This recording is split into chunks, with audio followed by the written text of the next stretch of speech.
What's going on, guys? It's your boy Vance Walker here today. I know I haven't uploaded a video in a while. It's been a really long time, but about 2 weeks. It's not. I mean, school is one excuse, but yeah. Thanks for 35 subscribers.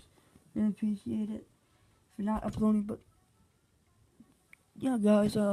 Here's a creepypasta. It's by Mr. Nightmare as usually, but. Yeah, I was gonna do the screen, but I just couldn't find a good setup. So yeah, guys, this is the 3 true scary movie theater stories. Please enjoy.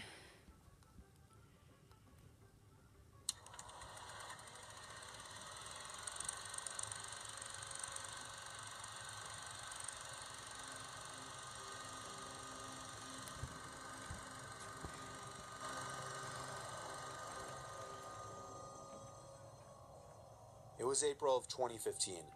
Me, my girlfriends, and my little brother, who was 9 years old, had gone to a small nearby movie theater on a Wednesday night to see the horror movie It Follows.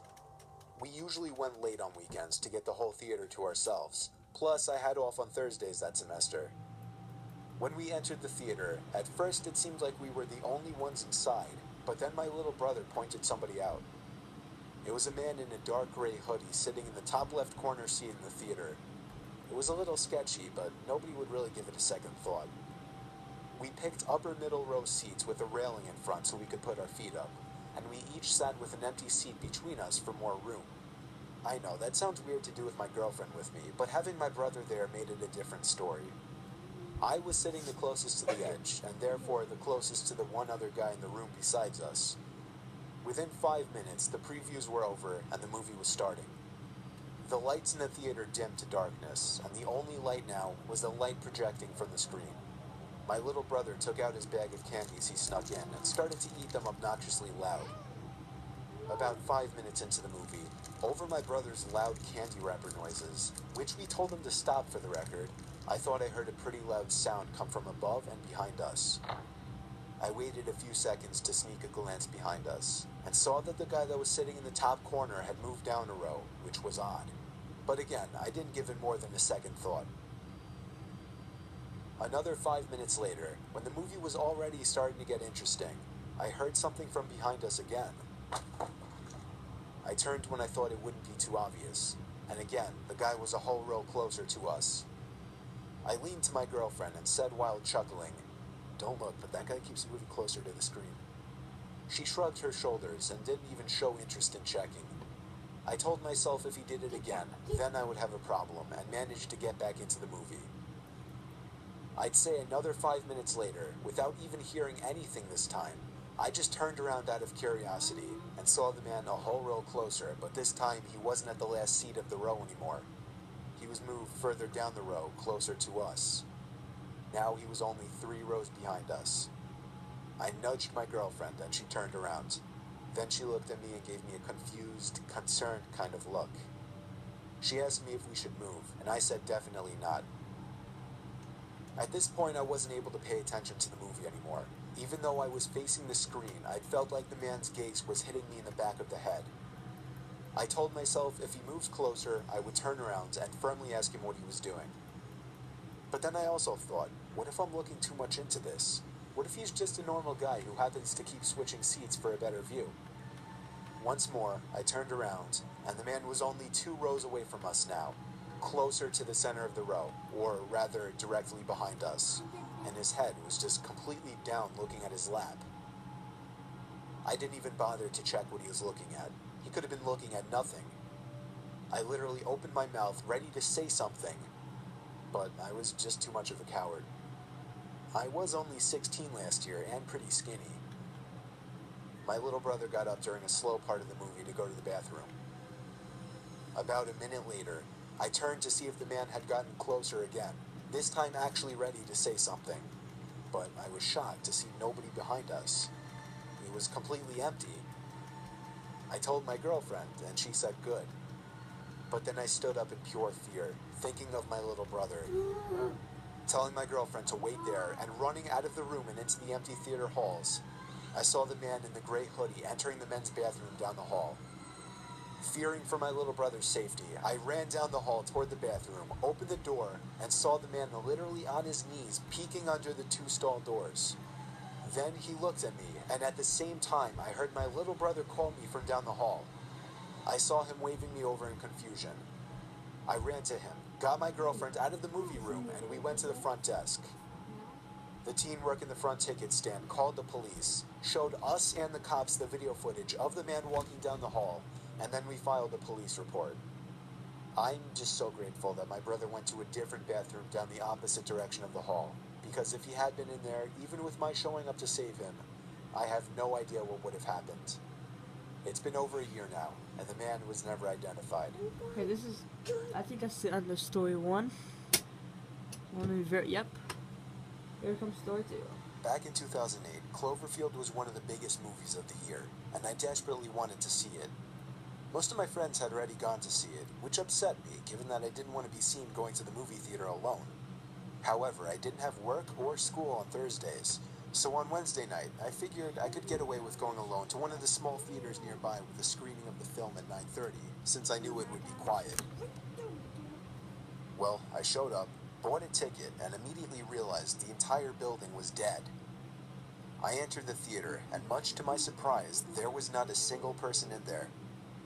There were 2 large sections of seats in the theater. I sat in the bottom row of the upper section, which was seated just behind a tiny wall. During the quiet parts of the movie, which were very few, I kept thinking that I was hearing something coming from behind me. It was almost like I was hearing a voice. Is someone there? Nothing. I felt like the sounds were just getting louder and closer, but I kept turning around and didn't see anyone. I felt like I was losing my mind. Eventually, the sounds became so loud that it was evident it was a crazed whispering. I was about to nope the fuck out of there, but when I got up and took one last look behind me, a figure popped up quickly from behind the seats just 2 rows up from me, arms flat to their sides, and just facing me like a stiff statue. I ran like there was no tomorrow back to the lobby, where I saw nobody, not a single employee. I kept running to the car, took a few seconds to catch my breath once inside, and drove back home. I tried calling the theater that same night. I never got anyone to answer. I didn't bother the next day, and I just tried to let it go.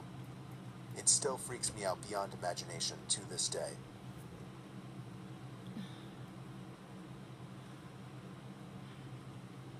Story 3, guys. This is like 5 minutes. I like this one, my favorite one. One of my first jobs was working at a movie theater in Huntington on Long Island. It was an okay gig for a 16-year-old. Dealing with the general public in mass, you'll always run into creeps. However, there was one creep and one really weird situation that I still have nightmares about. It was a Monday, like 11 o'clock at night, and the last 2 playing movies were finishing up, which was earlier than usual. On weeknights, I would usually be out of there by midnight during the summer. Anyway, I was the only one working besides Kathy, the lady behind the popcorn counter who was closing up. I was sitting on the carpeted steps next to my ticket podium on my phone when Kathy yelled over to me to sweep the floors. She told me she was heading out and would be back within the hour to close up. I hurried up with the sweeping and sat back down to get back to playing a Tetris-like game on my flip phone. I was left alone a lot like this, and this was the one time during my shifts that I feared something such as a late-night robbery might easily take place. Suddenly, I heard the front door to the theater pull open with force. I stared down at the doorway to the lobby, which blocked the actual entrance section, waiting for someone to walk through, and hoping it would be Kathy.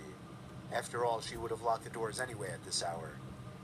I called out Kathy's name, and suddenly, an upper middle-aged man with a big brown faded jacket came wandering in, immediately locking his eyes onto mine.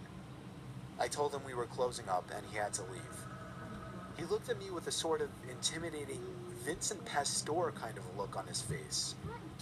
He mumbled his words in his response, but I could make out his phrase to be, "Is Kathy here?" I shook my head no, and he mumbled, "I'm just gonna go sit down over there for a while." I was very against confrontations with other people, so my heart was racing, and I lacked the confidence to order him to leave. I sat back down on the step and pretended to be absorbed in my phone, when really I was texting Kathy telling her there was someone weird here for her. But with the old flip phones, texts took forever to send, and even longer for people to check. By the time the text was sent, I noticed the man, now across the room sitting on a bench, was literally watching me. I wanted to show him that I was annoyed by this, so I simply got up, walked up the 3 carpeted stairs, and sat down on the bench in front of a wall that would block my view from him. Stupid old me didn't figure this would allow him to do whatever he wanted not being within my vision. Within minutes, I realized this was dumb and went back to sitting on the step, only now the man was gone. Kathy returned around the same time that the last of the moviegoers were leaving. I told her about the guy, and she said she left the door unlocked by mistake. I spent about 10 minutes sweeping up in some of the auditorium rooms before my shift was officially over. Kathy wanted me to do one more favor before leaving. Bring the mop, bucket, and broom down into the storage den. I did as she asked, opened the door in the lobby which leads to the storage area, walked down the half-flight of concrete stairs with the mop, broom, and bucket, and stopped. Behind one of the boilers, I could see as clear as day an arm tucked away in the corner. It was the man, and he was very clearly trying to hide. I pretended like I didn't notice and walked back up the stairs. I locked the door behind me and ran to Kathy. She checked the camera footage first, and this is where things got disturbing.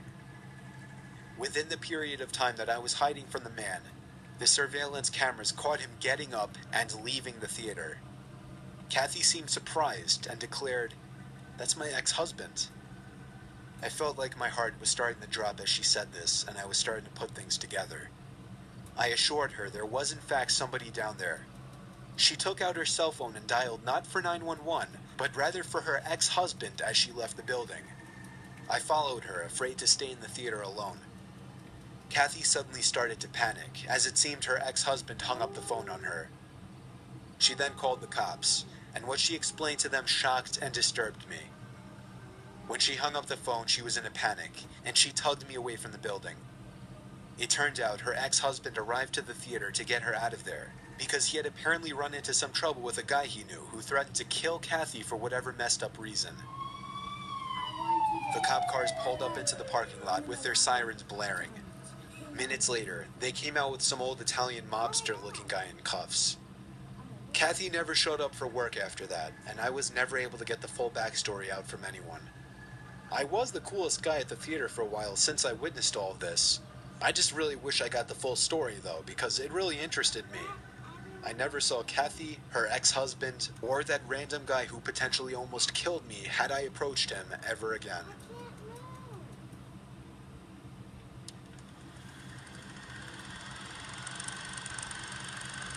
Okay, so yeah, guys, that was the 3 scary, true, whatever you want to call it, movie theater stories. I hope you guys enjoyed, and please, I'm begging you guys, please like the video or comment, because if nobody watches this or anything, then I'm just gonna stop making these creepypastas.